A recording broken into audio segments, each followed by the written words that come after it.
লিল্লাহ অসাধারণ একটা জায়গা। এই নৌকাগুলি বাঁধে রাখছে দেখেন, এগুলি হলো মাছ শিকারীরা মাছ শিকার করে, জেলে বাই বলে ছোটো ছোটো নৌকা।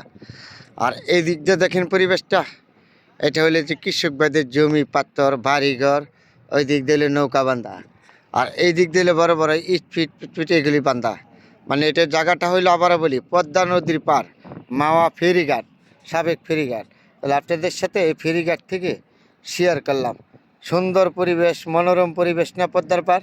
তাহলে পদ্মার পার থেকে আপনাদের সাথে সবার সাথে শেয়ার করলাম অসাধারণ সুন্দর একটা পরিবেশ। এই যেগুলি আবারও বলেছি, এই নৌকাগুলি বাইরে রাখছে জেলে ভাই, ওরা মাছ শিকারি করে মাছ বিক্রি করে দিন দেয়। আর ওইটা হলো যে মাওয়া ফেরিঘাট বলে, সাবেক ফেরিঘাট। খুব সুন্দর পরিবেশ না? এই দিক দিয়ে নৌকাগুলি বান্ধা, এই দিক দিয়ে ঘাটেদা বান্ধা, যেদিকে তাকাবেন এইদিকে এমন সুন্দর পরিবেশ, মনোরম পরিবেশ। এই পরিবেশ, এটা হলো আবারও পরিচয় দিয়েছি, এটা হলো মাওয়া ফেরিঘাট, পদ্মা নদীর পাড় থেকে আপনাদের সাথে শেয়ার করছি। অসাধারণ সুন্দর একটা পরিবেশ, মনোরম। সবাই ভালো থাকবেন।